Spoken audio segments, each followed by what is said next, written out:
Hello everyone, I'm Joshua Clement and this is how to install vinyl tile squares.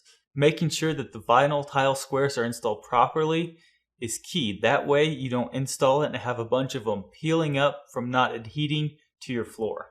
For this job you will need something to use as a straight line. I'm going to use my level as a straight line, a tape measure, and a pencil.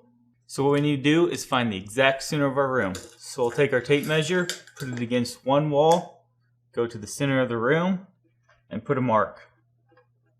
Then we'll go down a little bit and put another mark the same length. Then we'll measure the opposite direction, doing the same thing.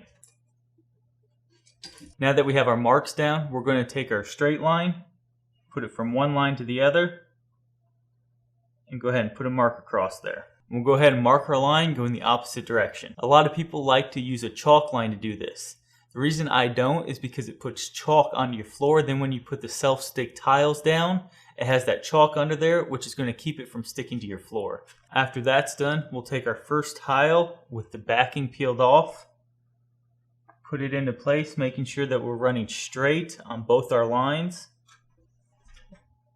Then we'll push it down and rub our hand across there, making sure that we get a nice clean stick. Now we'll go ahead and do the same thing right next to that tile. This time we want to make sure that our lines are matched up across here. Then go ahead, push it into place. Now for the tile above that, we'll take our tile, matching up our corners, making sure we're pulled tight to our other tile, and then we'll push it down into place. Now to make sure we're square, I'll go ahead and put the fourth tile in, making sure that when it's in, all our lines are matched up and we don't have any cracks. Making sure that all your tiles are lined up nice and straight will keep your room from waving on all those seams, so when you look down there, it'll look nice and straight. Thank you all for watching. Good luck with this project.